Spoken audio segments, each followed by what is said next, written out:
Right-handed, left-handed, ambidextrous, it doesn't matter what you are. What's important is you understand that pickleball is not a one-handed sport. To illustrate the importance of the non-dominant hand, today we're going to look at 3 shots that really need its help. Lean in, fourth ball volleys. Fourth balls are incredibly important in the game of pickleball, and it can be a high-stress moment. A third shot drop that lands in a perfect spot can really put your opponents in the driver's seat. Non-dominant hand to the rescue. Your opponent will no doubt be moving forward, but will need to hold their momentum and balance as the fourth ball is being contacted. Therefore, it stands to reason that if you can take that ball as a volley, then you will stop them in their tracks earlier than if you let the ball bounce. Have a look at these 2 points. In both points, the third ball player will do a split step just prior to my contact. Notice how much further forward the player can advance when I let the ball bounce. With the why out of the way, let's talk about how. As your opponent's third ball is dropping, it's time to get into position, hunker down, and maximize your reach. Unless it's a high enough ball to really attack, you won't be needing a long backswing.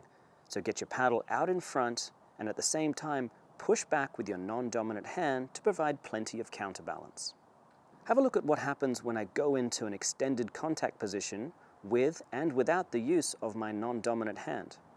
I lose balance forward immediately as soon as it becomes dead weight. The beauty of this move is that it doesn't just provide enough weight behind you to afford a full stretch forward, it also promotes a shoulder turn that further extends your reach. Definitely give this a go and apply the same principle for backhand cross-court dinks, lean-in volley dinks, and low volley attacks. Backhand slice return of serve. A good return of serve is a must-have for obvious reasons. Aside from anything else, it's your team's first chance to lose a point. If you're someone that spends your entire return life running around that backhand to make sure every return is hit with a forehand, then you may have also noticed that you can be caught out of position easily by a good third ball. Instead, let's focus on what might be stopping your backhand return from being as good as it needs to be. The backhand slice return is a staple in many of the top players in the world for good reason. It's a compact, efficient stroke that provides more time to get in, and it also creates a bounce challenge to the third ball player.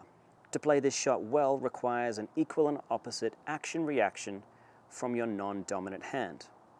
Unlike the first example, where that hand is able to largely just hang out in a retracted position, this time it's actively pushing backwards as the paddle hand drives forward.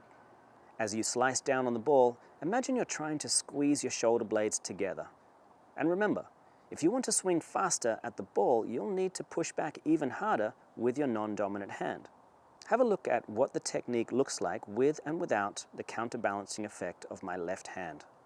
Notice that when I use it well, my shoulder line can stay directed towards my target, while when I let it be passive, my shoulders swing open, taking my paddle off the target line quickly. Take your time developing this one and be sure to watch yourself on video to make sure your other hand is really helping. The forehand drive. It doesn't matter who you are, there is a time and a place for you to drive the ball.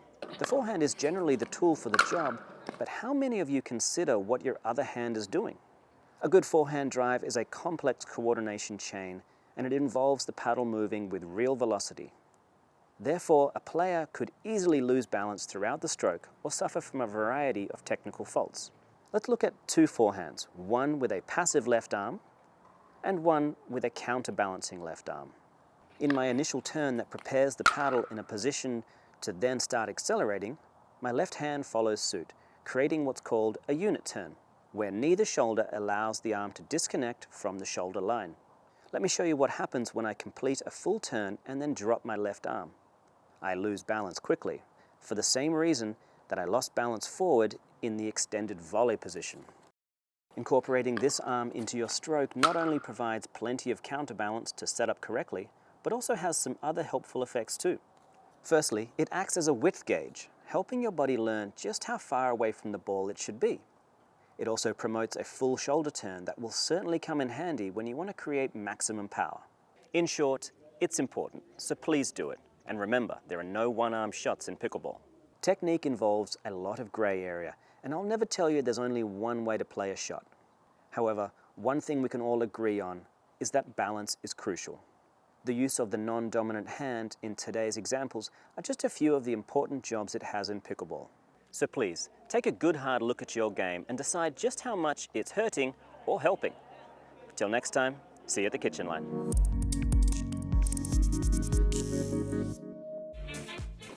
Right-handed, left-handed, ambidextrous, it doesn't matter what you are. The important thing is you do have at least one hand.